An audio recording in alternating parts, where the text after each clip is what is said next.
Hello, Sacred Souls. I'm so pleased to finally be back here after a little bit of a gap. Today we have Natalie Walker coming on to chat to you all and chat with me, obviously. A little intro about Natalie. Natalie is an international psychic and medium and tutor. She's worked as a medium since 1993, which is a bit of a way back now, isn't it? So we're going on I'm not good at maths, but quite a few years. She's travelled extensively through Europe and Spain, the Netherlands and Germany, Australia, New Zealand, doing her work, conducting readings, psychic readings, tarot, and her mediumship. She's been doing crystals and astrology, working with chakra healing, and she is also a past life regressionist. She demonstrates all across the country and is an advocate for the SNU as well. And she runs lots of different workshops, which I'm sure you'll all find very interesting if you were to go on her website, which we'll leave the links below so that you can have a little look.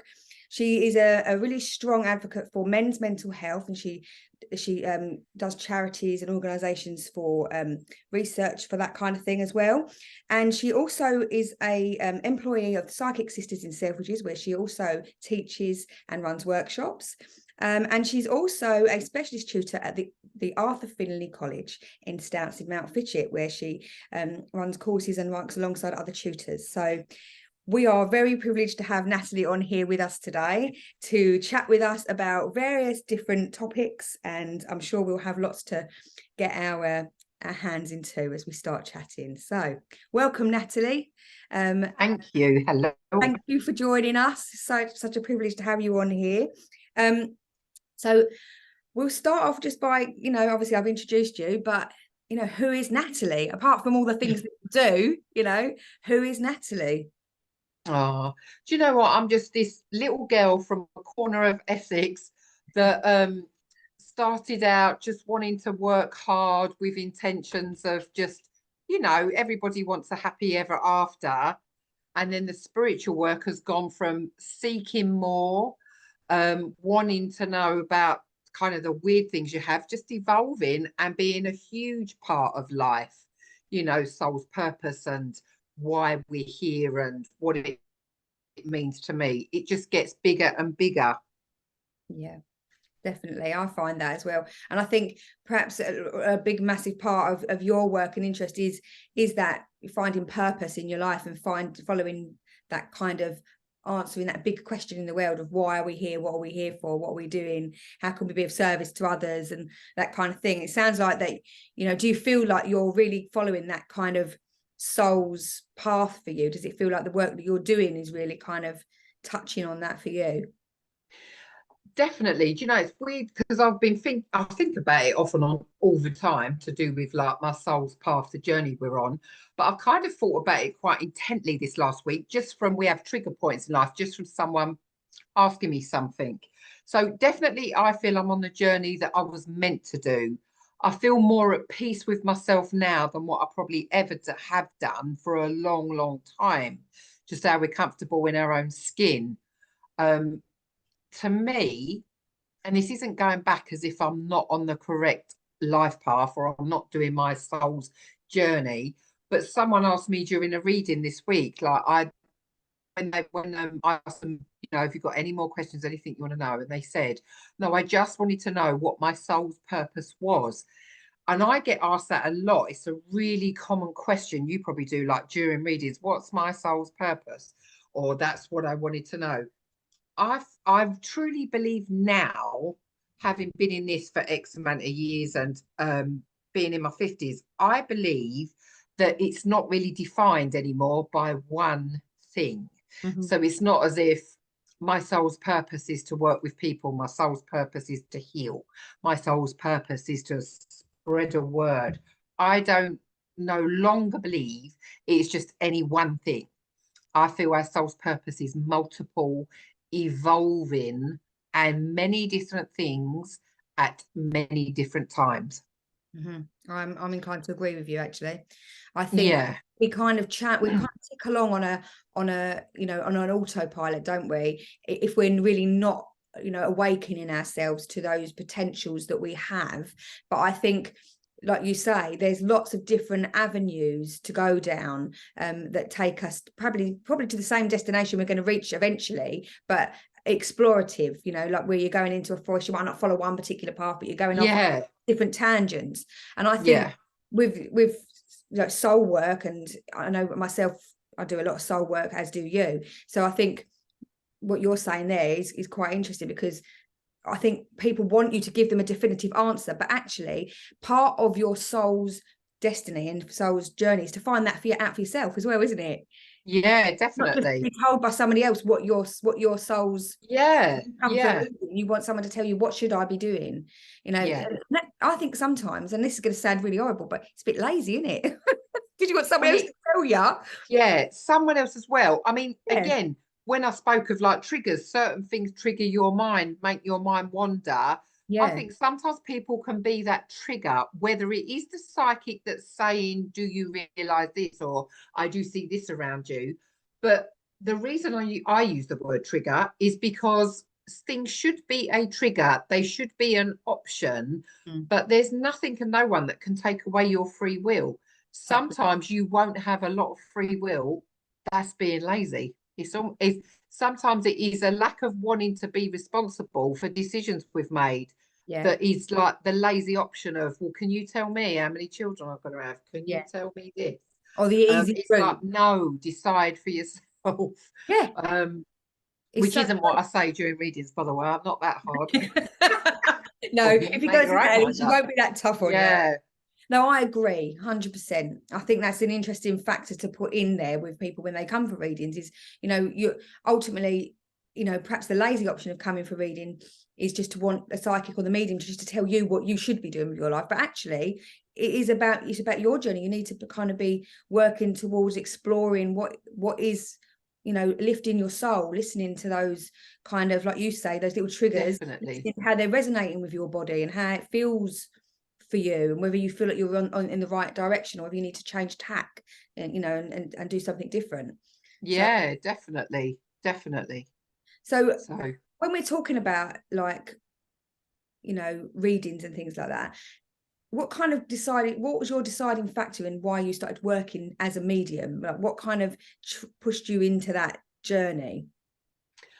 I remember years and years ago just having weird dreams, seeing, I would close my eyes to go to sleep at night, as a child, as a teenager, but a young teenager. And I would just see lots of faces, and sometimes I would see the outline of people. And bearing in mind, obviously, we've all got ancestors, but the first time I lost anybody significantly, considering my first reading was when I was 22, the first time I lost someone significantly to the spirit world that I had known, been around a lot within the living world, I was 32 years old. So I hadn't lost, my grandparents died very old. I hadn't lost anybody till I was around the age of 32.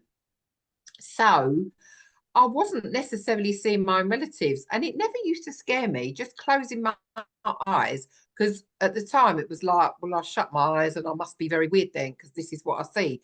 And then before you know it, you're asleep. I'm not thinking too much about it. You're asleep, you're awake, and whatever, the day goes on. So I remember someone else telling me that they'd been to a church, and I thought I was okay with churches. I was raised as a Christian, so I thought, fine, I'm okay with churches. But then they started to explain what happened in this church. There's somebody talking to the dead. And first of all, you just think, what church have they been to? And I did. I was like, where have they been? What vicar is that? Because it was just in passing conversation. And then I was 16, went to work, earning my own money, and someone told me, oh, I go for readings with a psychic. She gives me an indication about my life. And this lady had also lost her husband. So far too soon. So she said she brings through my husband, and we have a conversation, we have a chat. And I remember thinking, that is just the most fascinating thing I've ever heard. 16 years of age, met her, went after work one day, had a reading. Goodness knows what this woman said to me, because I was 16 at the start of my life. Plus, I didn't have anybody in the spirit world. But I just remember being in awe of the information. And so I know that was really the start of my journey. That was your trigger, Then, your first trigger. yeah, that was my trigger of wanting to seek more. And I remember just starting reading autobiographies of mediums, and other people, Doris Stokes, Betty Shine. I remember reading their books and learning about spirit guides, and learning that when I closed my eyes and I'd seen all these faces since I was like a child, I was seeing the faces of people in connection with me that were in the spirit world.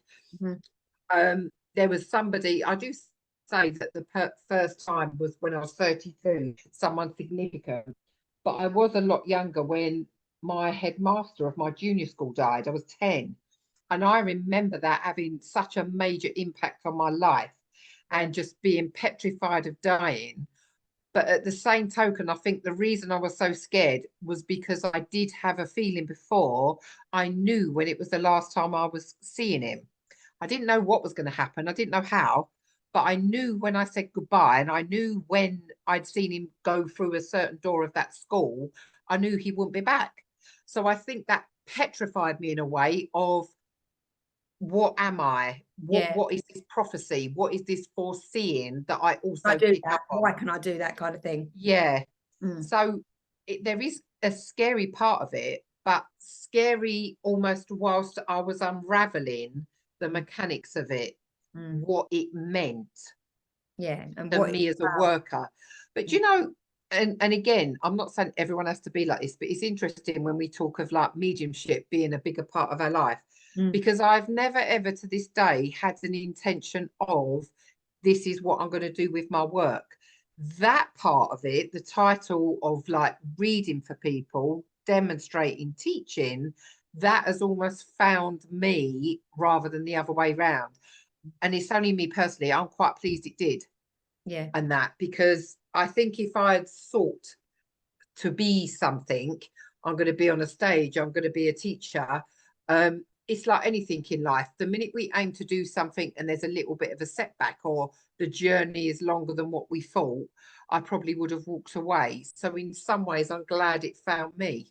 Yeah. And it's interesting you should say that, because I don't know if you've ever watched a movie called Fallen, and there's this movie about, it's like soulmates and an angel thing. And in this particular movie, not to digress, but they kind of show you these little black patches that come out, and they're like almost little vortexes of different lives that people have lived and different journeys that they're going to go on. And it kind of reminds me of that when you're saying what you're saying, because I think sometimes Yeah, there's all these infinite possibilities and infinite avenues to go down in your life, isn't there? And sometimes, you just inadvertently stumble into one of these little avenues and then yeah, it tends to digress into something much bigger. And you kind of, you follow your passions and your interests, and it kind of evolves and takes you to where you need to be. And that sounds like yeah, that's what's happened with you, because it was interesting when I was reading your bio and that with your past life regression, because that really interests me. So and obviously that ties in, I think, really quite interestingly with mediumship as well, because I don't know yeah, whether you've found this over the last few years of where you've been doing more work and you're learning more. There's a part of me that sometimes wonders whether some of our guides are actually our past lives, and we're actually seeing archetypal people and figures that actually yeah. were us almost, and our higher consciousness is presenting them to us maybe in some way, shape or form. What do you think about Definitely, that? definitely. No, I Yeah. definitely feel that is something where I feel as if one of my spirit guides, I've definitely had contact with them before. Now, Mm. that is not me dismissing the rest of them as if no, never ever before. This is first time around. But it's almost like the proof, the evidence I've had is with one of them in particular, that at one point before, I have lived alongside that person Yeah. hundreds of years What do you ago, think, that you could have even hundreds. been that person? Do you know what I mean? Like, I wonder whether maybe Yeah, some element of maybe their extensions. I think some of them may be separate beings to us, but also that maybe some of them may even be us, but just different parts of ourselves, maybe in some way, shape. yeah. I definitely feel we should consider that. I definitely wouldn't dismiss it. Yeah, For me personally, it's not my experience, but that doesn't mean it doesn't happen, yeah. or isn't a possibility. Absolutely, that is there to be had. I do feel that. So Yeah, I how do. did your journey kind of, did you do the past life stuff before your mediumship, or was it kind of alongside it? How did that No, kind during. of during? So the first thing I done, I was a reader for 6 years before I ever went out and demonstrated my mediumship. Yeah. So I done readings for 6 years just from home. I had my babies. That's how I can remember my dates, because I can go by the year that my boys were born. So I know that's how I started 1993 when my son was born. Due to go back to work, but I didn't. I done one reading, snowballed into others, took off from there. Mm. So that's how it kind of evolved and got bigger in that sense, and how I can remember dates. But I feel it was always just about reading for people, giving them hope, giving them direction Mm. to do with life. So just nudging them in the right direction, giving them hope about their life. If there was turmoil or indecisiveness about the direction they was going in, more prolifically to do with mediumship. I Mm. would never ever, and I still don't pretend it makes it all right. No. Um, it's only a little niggle of mine, but social media is fantastic. But sometimes, particularly on social media rather than face to face, I see people put, particularly mediums that are sharing that they've lost someone. And I will read someone who probably means well, but when they say, at least you have the love of your work, at least you know life is eternal. Oh my Doesn't goodness, change the I'm grief, really though, sorry. does it? Does it? Yeah, You it's still like experience a that lot. is a little Mm. bug of mine that I just think if only it made everything all right because we was mediums.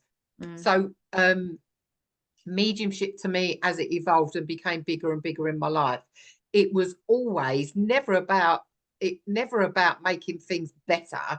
because that's got to be decided by the individual person whether something is better or not, Mm. but at least bringing peace, at least bringing closure some of the time if closure was needed, if they didn't know about certain aspects or certain things connected there with a loved one. Mm. It was just giving somebody hope that they can move forward, not Yeah. forget, not even get over it, but still move forward in life. For me, that's what my mediumship is about. Mm. And it is, I think, when you're someone that's very passionate about what you're doing, it does kind of take a form of counseling to a degree.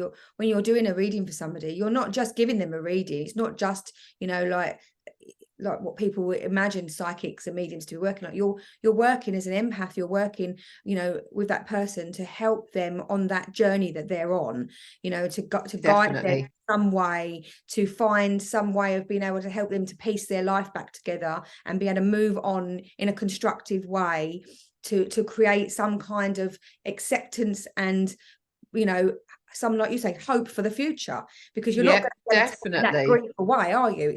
That doesn't go. It doesn't go. I know people say time heals, but I personally don't think time really heals. I think you just learn how to cope better with those grief waves as they hit. Exactly. That is my exact. I know some people, they've got their opinions. Absolutely, they could. I'm not saying everybody has to think how I think, but I am such a strong believer that some people, I don't mean for people to listen to this and feel worse than when they come on. But you know what? I feel it's got to be a realistic approach from a medium's point of view that's doing readings, that for some people it is never going to be okay, it's never going to be all right. Dependent on who you lose and the relationship you have with them, because 100%. every loss you experience in your life is a different relationship dynamic, from losing a child to losing a parent to losing a partner, to losing a friendship, from losing a grandparent, or losing a job, losing a career, losing a home, all of these different losses, all these different griefs, because we don't just deal with, as mediums, we don't just deal with people losing people, we deal with people losing all different things and experiences in their life. That feeling of grief, that experience of grief, is determined on how deep that connection was with you, and how much that's taken a part of you, Yeah. with it when it's Yeah, gone. definitely. I think, that's where I would always say my mediumship is a part of Mm. moving people forward in terms of, you're still here. Let's try and get you to live not just exist. Let's try and move one foot in front of the other. Not just because that's what I want to bring to people having readings, but I also feel it's because what the spirit world wants for those that they've left behind. I used to think this was just about proving life after death. You're going to see me again one day. It's so much more than just that. So much more. And I think as well, for the people that have passed away, those souls that have passed away, it's almost closure for them as well, because they don't want you living in purgatory for the rest of your life. They don't. Yeah.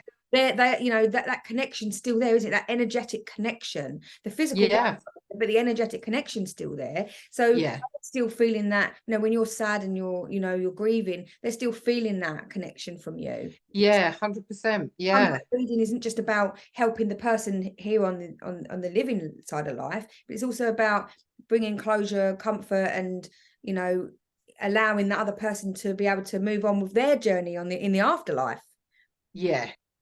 Yeah, definitely. There's a definite feeling of never underestimating that I don't feel anybody should like just be saying, I read for people just because of this. I work in this way. I do it just because of that, because you're setting yourself up for not to be like spiritually moved, if you like, during your work. Yeah. Not to be spiritually inspired, not just the way you work or what you're going to say or your terminology, but your reasoning for doing it, what else they're going to bring you, what else is included in your soul's purpose. You've got to be more open to it than to be rigid. This is why I do what I do. It's like, no, it's not. There's no one thing. Yeah, 100%. I agree with that. And I find that when people are telling, or inspirers, teachers, whatever, are telling you to do things in one way, I don't really always think that's the right way, because you need to explore different ways. You need to see what Yeah. resonates with you. You know, don't get me wrong, there's an element of being confused with lots of different things as well. But so I think you have to kind of find your way and then find people that work with what resonates. That's, Yeah. you know, but Yeah, not shut definitely. yourself down so that you're not allowing yourself to, like you say, be moved, or have a trigger that makes you explore a different Yeah. avenue of how you work, or what you're doing in your life, or how you're managing your grief, or all those kind of things. So what kind of, when you was doing, obviously you was doing your past life regression in amongst your mediumship and that, and so how did you find the past life regression? Did you know what, because obviously we're talking about triggers, you know, obviously something must have triggered you to kind of go on that past life journey and look into that, and what did you glean from it? How did it help you in any way? I done a regression once that was like it was a group regression, and it was okay. It weren't amazing. It was okay. But it was one of those experiences. I didn't know what to expect, but I kind of thought it'd be very much like some deep hypnosis, and that I would have this vivid memory of why, what, and how. And I never really got anywhere with it.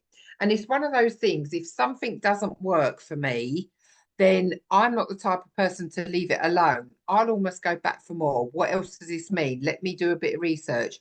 What is it with my soul? Does that mean, is it telling me I didn't have a past life? Because you don't know. You can't sit here and say, everyone's walked the earth before. There's got to be a starting point for one soul at some point. So Yeah. it's almost like seeking it for me.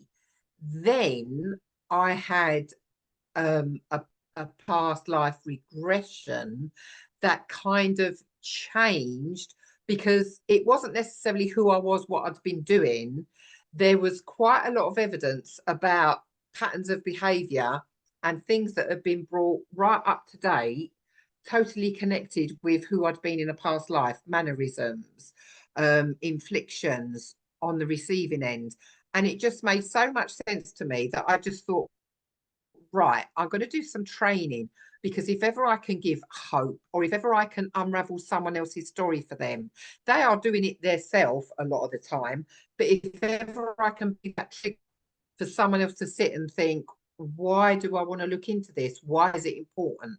So it was Dolores Cannon that I done my regression with, Oh, okay. or her institute, because she's Yeah. left us now. She's died. So it was her institute, and that's where I wouldn't say it's the main part of my work, but I feel it's a big part of it, where people can just kind of unravel, who am I, what am I, is there anything connected before that Yeah. I do bring up to date?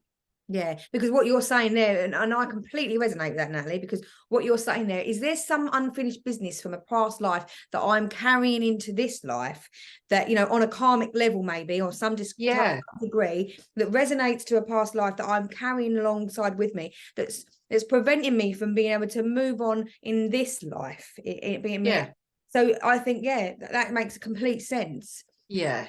That must have been a really interesting experience doing that. I mean, I would find that fascinating myself doing that. It was. And second time around for me, I had somebody who just kind of, their approach to it was probably very similar, where they didn't sort of say, this is how you're going to find it, this is how it's going to be. They was very free spirited themselves, knew what they was doing 100%, knew how to conduct the session, and it was just very much about you finding you, Yeah, rather than this is what to expect, this is what to do it now. Just the way they teach it, because that's a big thing, the way they taught it, that I just got so much out of it. So it was almost like, right, as I've got something out of it, I just like research. I'm kind of like that. I am yeah. But how that's why you you like the psychic get a detective child as well, isn't it? yeah. It's Investigative. like how we are as children when we say to the parent, why have I got to do that? Why do I go to bed at that time? Why? I am still doing that now as a mother myself, as a person. That is my favorite word, why. But Yeah, I like seeking why, finding my own answers. I want to know, why do they say that? Why are they doing that? Why does that work like that? So I am still that child yeah, saying, why? Why have I got to do that?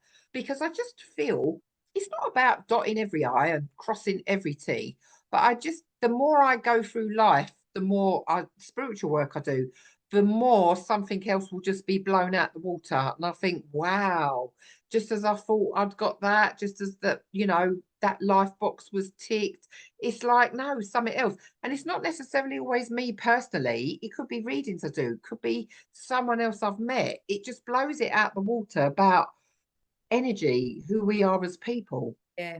It's ever growing, isn't it? And I think it makes you realize how infinite we are in existence and connected to others. There's the ripple effect of how we connect with others. It's just it's ever expanding, isn't it? Constantly, Yeah, constantly. And I think that's obviously the past life regression opened that up in a really big, expansive way for you. yeah, And yeah, if you was definitely. to if you was to kind of give any advice to anybody that wanted to maybe pursue looking at past life regression, would you recommend any like schools of learning with that, or do you run any teaching about past life regression? I don't teach it. I do it as an exercise. So obviously I'm a past life regressionist for somebody who wants to be regressed. Yeah, I don't teach it. But Dolores Cannon, who the society or the institute, because there's a lot of teaching now under yeah, her umbrella, it's not just past life regression. They are one of the ones I would say they yeah, have a really good reputation, but her videos are still on YouTube, still come up on social media. She just speaks so much sense about why she does what she does. It's yeah, like she's evidential within her work. So she yeah, doesn't just go seek, find, do it this way, get what you want out of it. There is evidence behind her findings yeah, that makes so much sense. And I find her just one of those people that you can yeah. just listen to all the time. Fascinating. So I would say, although yes, she's now left us when she passed away, there is still her relatives, and there's still a lot of credited people teaching there. I would seek that out. I Yeah, would with okay, that's her fantastic. personally. That's who I would recommend. Yeah, so anyone that's Because I listening to just that, that's feel, a good thing yeah, to pick up on. very professional, but they seem to be evidential of why they tell you to do it this way or seek out this as you pass that information on.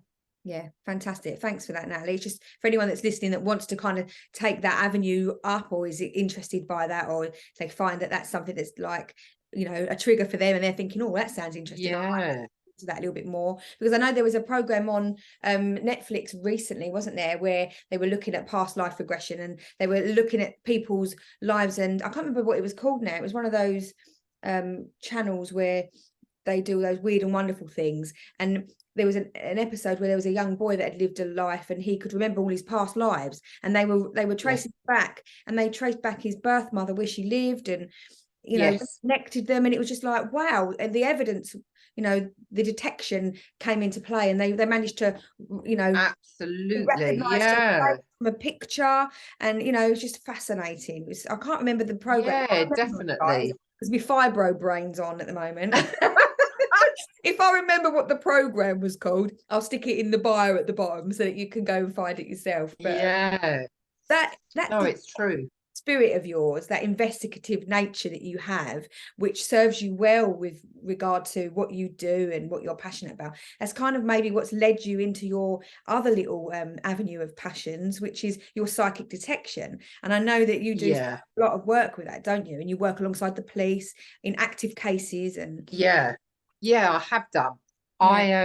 It all started many moons ago. I say many moons ago. It all started, I've been reading 15 years, 18 years. Never had an intention to work psychic detection. I'd never even really heard of it. That label is about a lot at the moment. There's a lot offered to do with psychic detection, obviously from myself as well.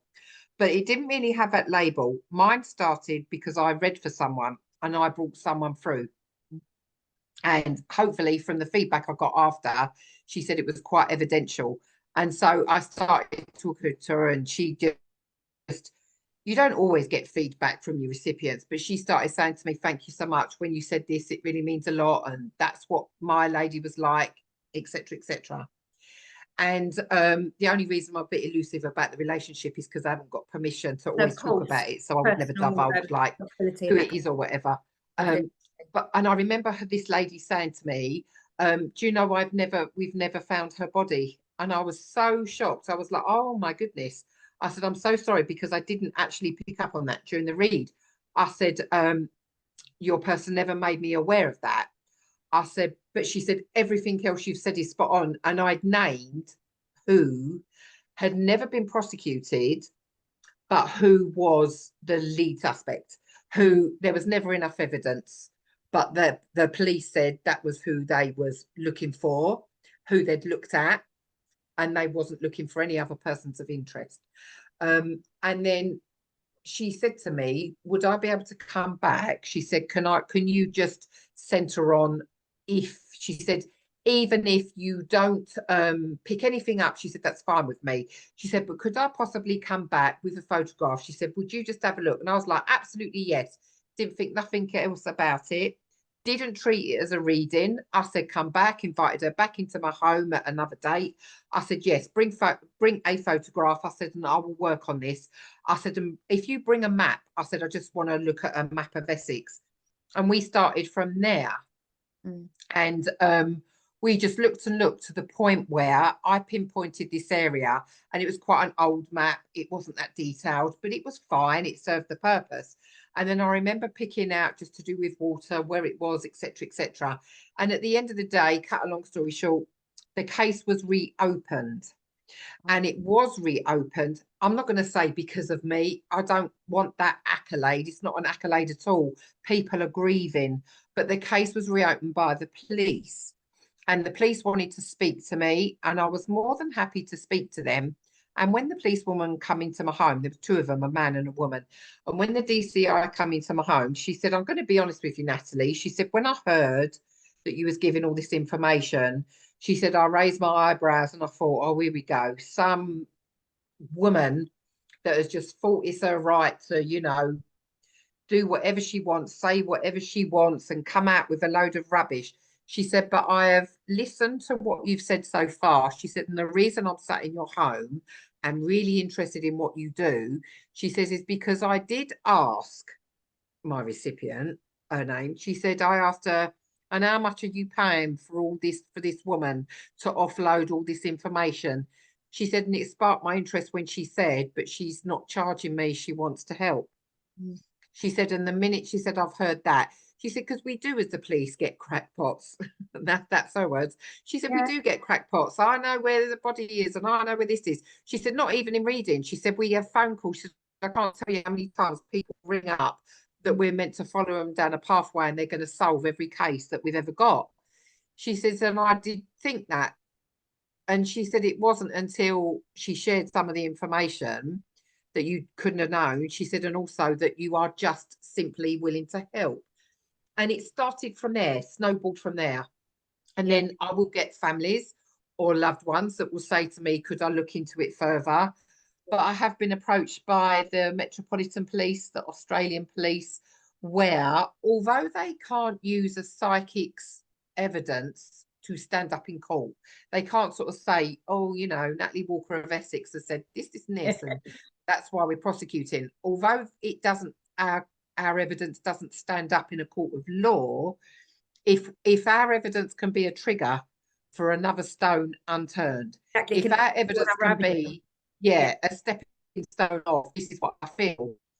And I think the reason I've pursued it to still do it and to try to help as many people as I can, whether it be through the police, whether it be families, is because I have seen the look on someone's face when there is no closure.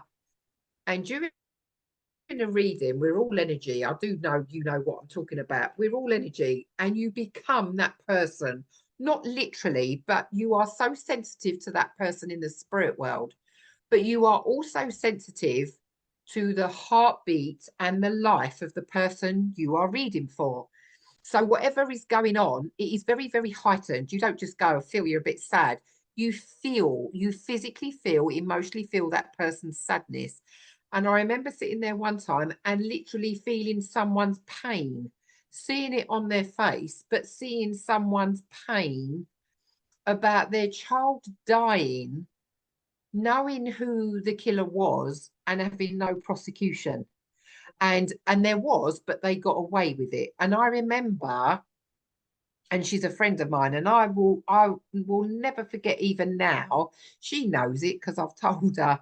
We're quite blunt to each other, but I just still see the pain, and I just think I'm never ever going to say no, as long as I've got the ways and the means to still look at cases, to still look at things. Okay. If people are willing to entrust me with just having another take on things, I will never say I'm going to provide all the answers.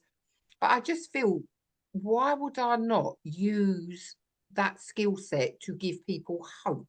Or to say to someone, okay, I'm going through this door, let's try it if you haven't before. You know, it's not for everyone, but then not everyone comes to you for a reading, and that's fine. But the people that do, and the people that are in pain or trying to grasp on to hope, then the psychic detective work I've done, that's why I've allowed it, if you like, to become bigger and bigger. And I know you run fine. training courses, don't you, as well, with the psychic detection? Yeah, I do. And funny enough, obviously, there's a few courses that I teach. I teach my psychic, my mediumship, and I teach, you know, the tarot and other things I do. Psychic detection will always be the one, sells out, most popular. That's it. You know, it's the, and again, hopefully for the same reasons, which I found, you know, they want to give hope. They want to, I mean, it's not just to solve cases, and it's not all about murder and whether someone's alive or dead. Please forgive my blunt use of words. It's not all about that. There can be other cases. There can be other things where it might even be, if my terminology is okay, it might be a normal passing, but nobody was with them. So can you bring anything else to that? That's a bit of psychic detection in a way. What else do I feel? Where am I? So there's something there where it's not just to discover, you know, the people that have gone or missing people. I just think the psychic detective in all of us should be to enable, to bring forward things. Like you say, there's the medical negligence stuff that people need answers to. There's the misdiagnoses that people might want answers to. There's the, you know, lost items that you might want to find for people that are meaningful, that have been missing. You know, there's so much detection, isn't there? It's not just you know, absolutely absolutely behavior, but you know, things that have happened that you can use those skills for. And I think that, like you say, when when you hear of something horrible happening in the world, you know, like perhaps a high profile case, for example, like some we've had recently this last year, and, you know, people going missing and they not know where they are, for example, the whole world feels that grief, the whole world feels that. And if we're all using and tapping into those, you know, psychic abilities that we all Yeah. have, then, you know, that could be a great source of help, and you know, like you say, of opening new avenues of investigation, you know. And I think we all have a duty as people, as part of a collective, to, you know, perhaps work on that in our own mindsets, Yeah. to all Yeah. contribute to helping humanity and helping Yeah, definitely. by using those skills.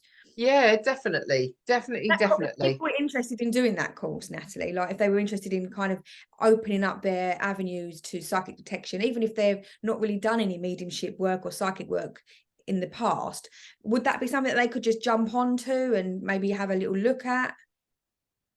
I would say there needs to probably be some degree of understanding about the psychic, just the basic. So maybe do a foundation course, or maybe do something where they've worked on their intuition before. So they don't necessarily have to keep tapping into the spirit world. I wouldn't say they have to be accomplished mediums, but as long as they've done or heightened their awareness to do with their own psychic ability. So as long as they've done something to do with the living, not because you can't be a complete beginner to do with psychic detection, because you can, because we're learning. But I just feel if you throw yourself into it straight away, then really there's no foundation that's just been built beforehand of energy at all. Like you've never even started anywhere about energy sensitivity. Yeah. And the last thing you want, as a teacher, I'm always aware that as much as there's such a willingness from every student to learn and to take on board and absorb information, psychic detection is obviously a very sensitive subject.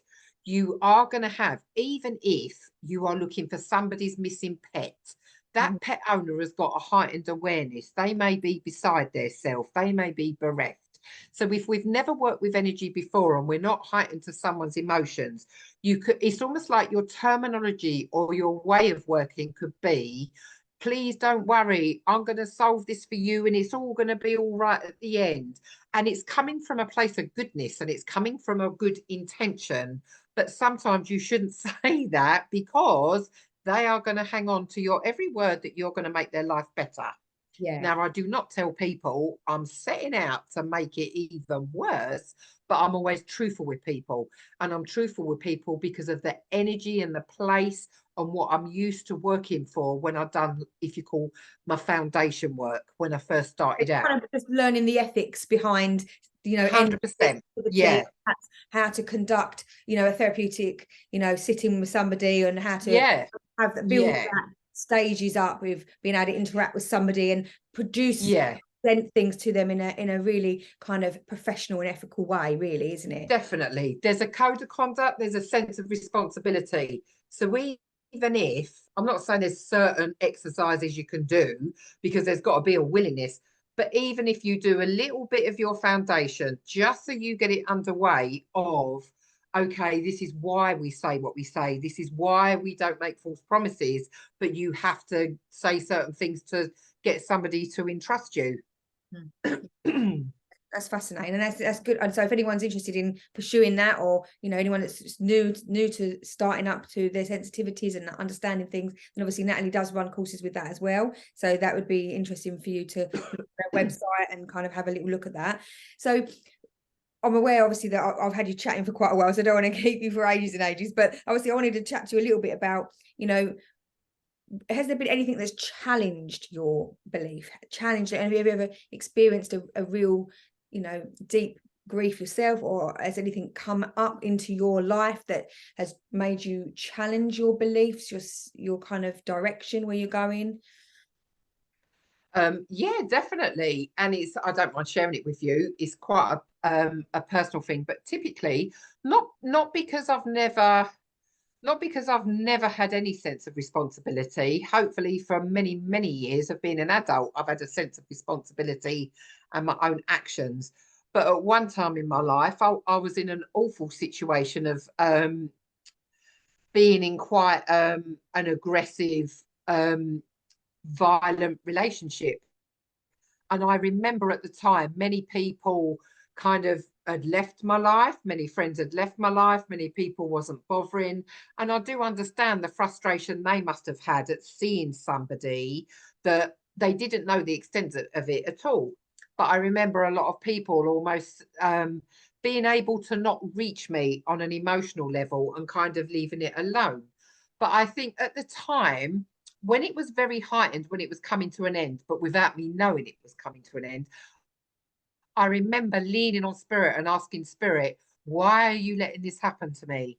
Why am I going through this where I'm so alone, where I'm so crushed, where I'm so almost like at the end of life? Why am I getting towards the end of life and you're not saving me?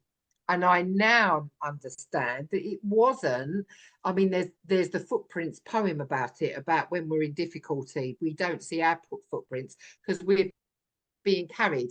And at that point in my life, it's so poignant.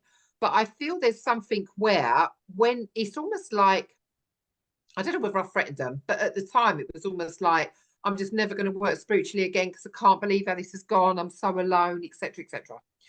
But what I now understand was all the time spirit was there. It wasn't about carry on working. It wasn't about we have abandoned you and we're letting bad things happen to you. All the time, whether it be spirit guides, the spirit world, whatever it was about the self work that I just totally neglected to the point of it was non-existent. It was about where am I in my own life? Where am I, you know, where is my own self-love? What tool? Because we are a tool. You can use the tarot, you can do palm reading, you can do, I don't know, all manner of things, past life regression, whatever your tool is, photograph readings, a detection.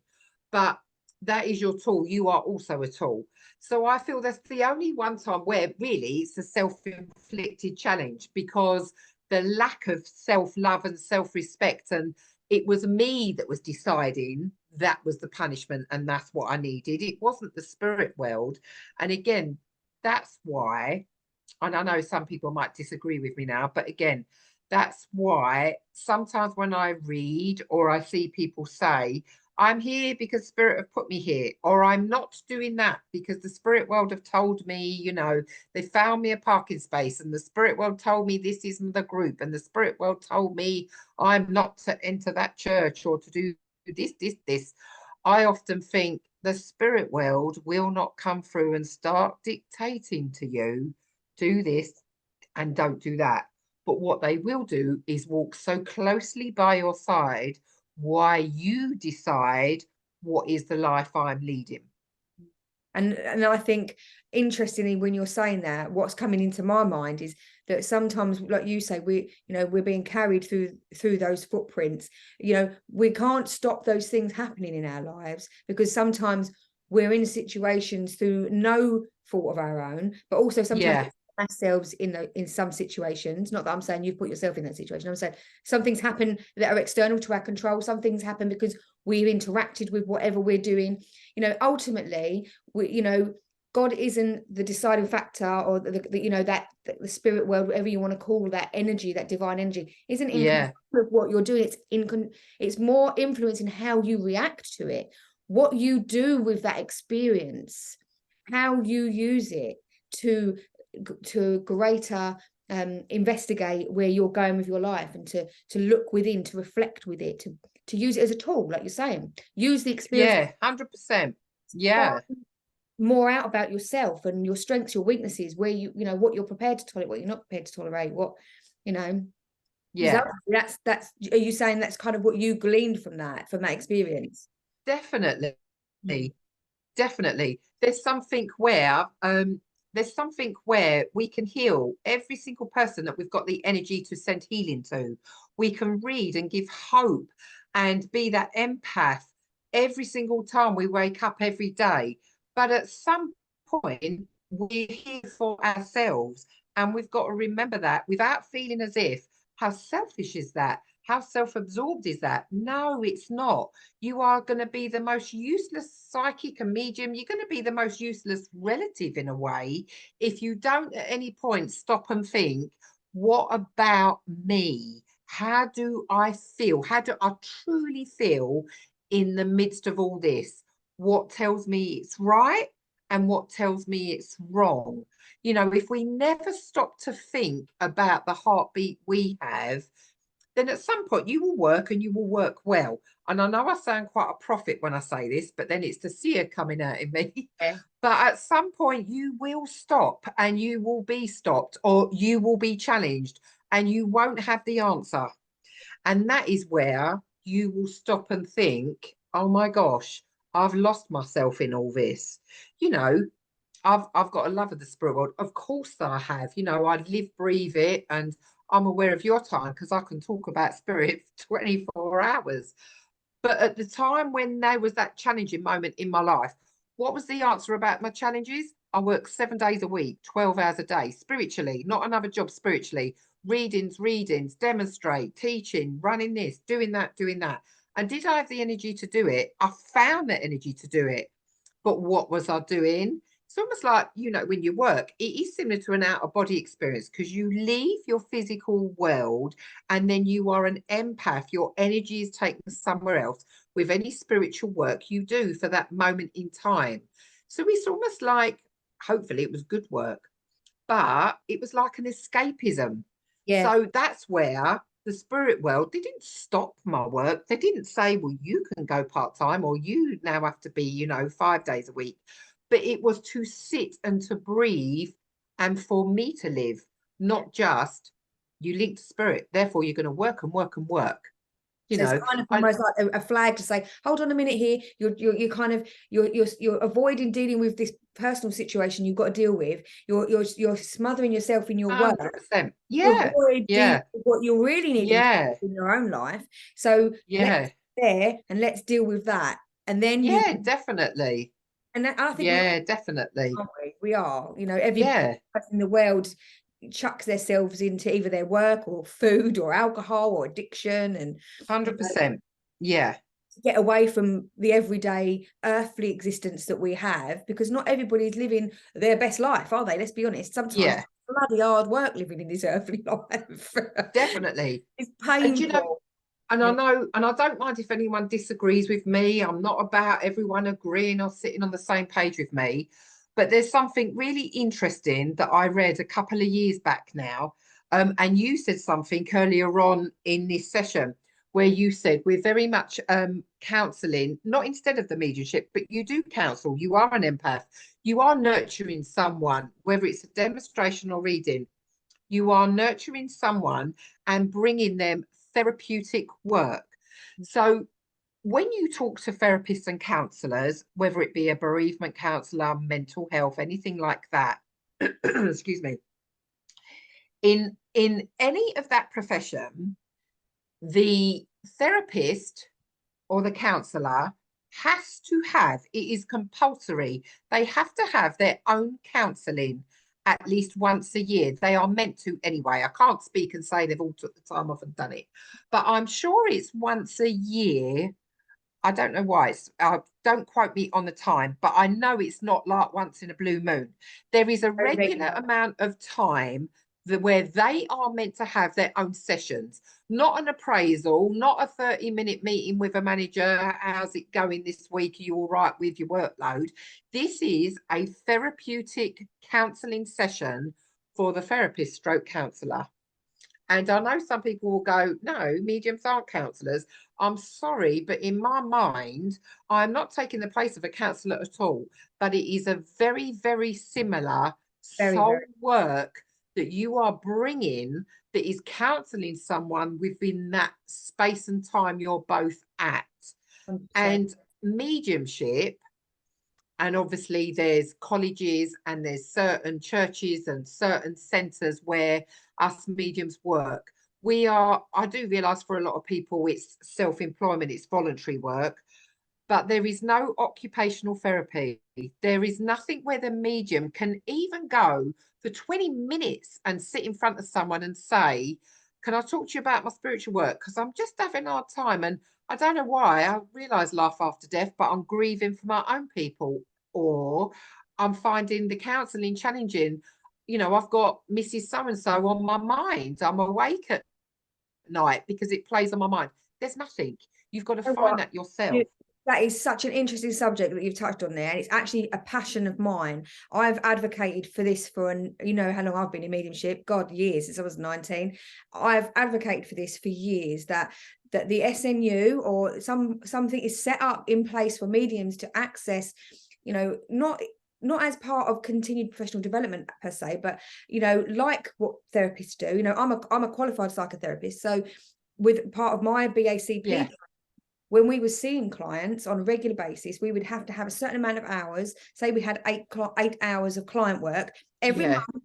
We would talk over our caseloads, and we'd also, separate to that, have to have a certain we'd have to have an hour's counselling session once a month or once a week or once Oh, brilliant. I couldn't or, remember the timing, but I knew it was meant to or three happen. or Thank three you. times a week, depending on the type of therapy. Yeah. But when I was doing intensive psychotherapy, I'd have to have counselling sessions 2 to 3 times a week, just for my own personal therapy. But then we'd have separate, like you're saying, sessions depending on the amount of hours of client work you've done, to talk through the experiences that you've experienced with those sessions. Now, as you just stated to me a minute ago when we were just chatting about when you're working with the spirit world and with the person that you're sitting with, you're feeling what they're feeling. So if somebody's been through an extremely traumatic situation, you know, Yep. you're feeling that grief, that loss, that murderous rage, that violent thing that's happened to that person, that has a huge effect on your psychology,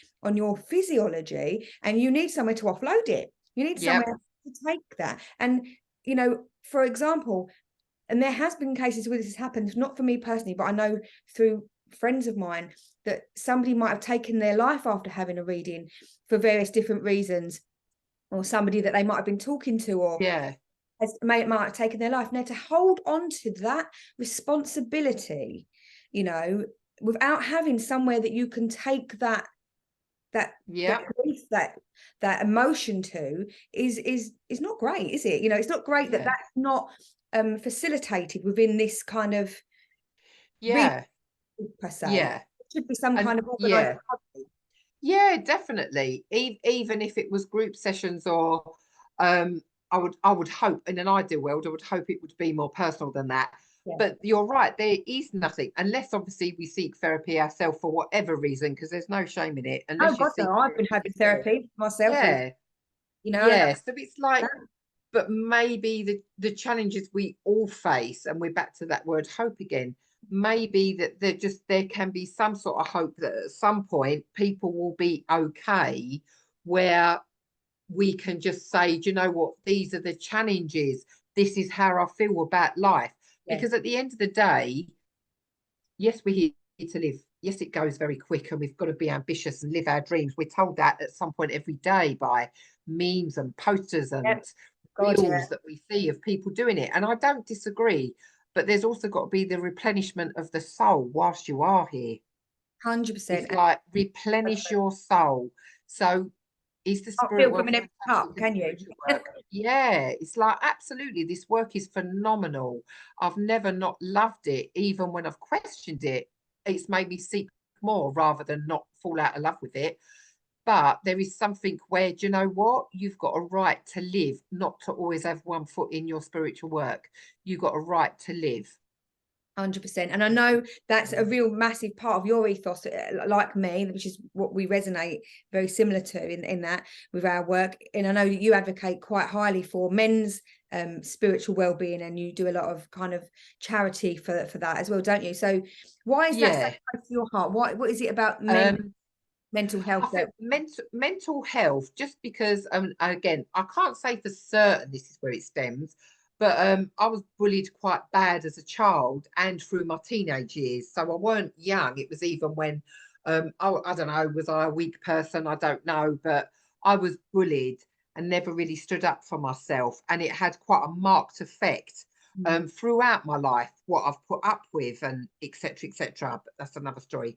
And what I found with mental health, and I had postnatal depression after having one of my children. So I'm not saying it's easy for women. I'm not saying that 1 minute. Mental health is important to me because I feel, yes, you know, whatever your occupation is, I feel people have a right to live a fulfilled life, or to at least have easy access to Yeah. trying to work themselves out. Yeah, 100%. They might not necessarily seek a psychic or medium to do that, but it should be an easy path. Just as if you break your arm, and okay, I'm not saying it's not painful or you don't have to wait in a waiting room, but you are talking 24 hours, say maximum, from start to finish. So I'm not saying everything can be a 24-hour window, but it certainly shouldn't be 24 months either, 12 months, 6 months, whatever. I know it varies depending on area. Yeah. So again, cutting a long story short, it became important to me because it wasn't easy to of any degree. Access. And I didn't really lean on what I could have had access to then anyway, at the time. But it was, I suppose it was doing readings, coming more and more into contact. And then the reason it's men's mental health, please don't think I don't include women, because I do. And I've raised money for children's mental health. The only reason sometimes, if people say to me, if I'm doing a fundraiser, what charity would you like it to go to? And I get to choose.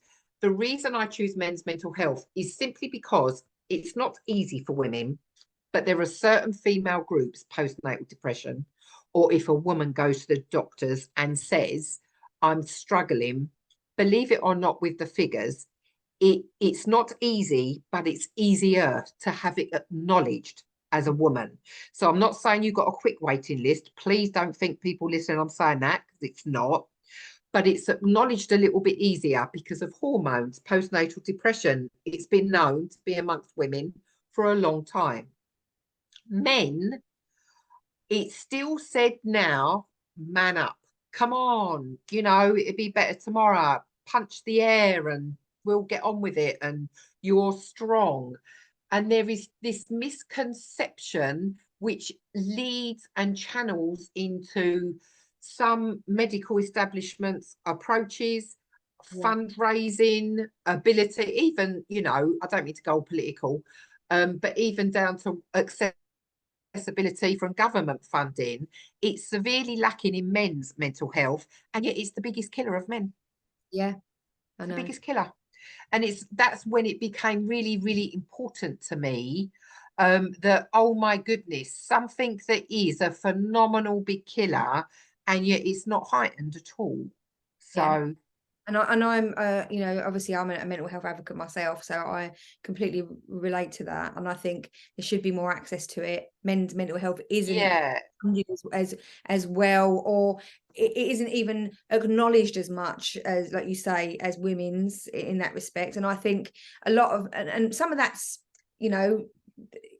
because of the organizations that are available, but also some of it is because men don't feel able to talk and to open up and to sit in a therapeutic environment with somebody, and they're being, like you say, they've been conditioned to not show the vulnerability, to not show weakness, to not show, to just be strong and not show that vulnerability. yeah, So I yeah, think having those organizations that are viable for them to access and easy, like you say, it should be, shouldn't it, like going to the doctors for your physical health, it should be the same. You should be able to have centers for mental health that you just walk into yeah, definitely. and you can get into what you need to get into there and then, and not have to wait, like you say, like, because at the moment I know for IAPT, when you're referring, you self-refer for IAPT, which is independent access Yes, psychological therapies through your GP. yeah, The GPs don't even refer you anymore. You just get a form, you that's get on right. the phone, and it can take up to 12 weeks to get even a phone call back. And then you can go on a Yep, wait list that can take, well, at the moment it's severely lacking. It could be a year till you even get seen. Now, yeah, if you're ready to, end your life, for example, and you're not in a very good place, well, that's basically, they've just signed your death certificate. yeah, You're not going to last a year, are you, if you're feeling that bad? yeah, And as media, yeah, I think for the people we're seeing, because I know you probably find the same thing as me, through all of COVID and all of what's gone on over this last few years, yeah, definitely. trucks of people that come to see you that are desperately struggling with mental health issues is Yeah, astronomical. yeah, So as a medium, you are facilitating a counselling environment as Yeah. well as trying to provide that person with what they seek spiritually. Yeah. What they've come for seeking spiritually, you're actually working alongside that to help them manage some of what's going on and trying to direct Yeah, them definitely. where they may be able to gain some help or support. Yeah, definitely. And also, I think a responsible medium, I'm not saying we've got all the answers, but No, hopefully we would like to think a responsible medium would turn around and say, look, never assume everyone's got Google, never assume everyone's got the incentive or the feeling mentally to sit there going, let me Google who can help me, because you don't feel as if there's any help at that point. But maybe the responsibility when we're talking about like training and the foundations that we'll need, there's something where don't be frightened as a psychic, as a medium that's reading for someone, to say, do you mind if I give you some numbers? If you don't want to use them, you don't want to use them, but please can I just get some groups for you, and if you ever can ring them.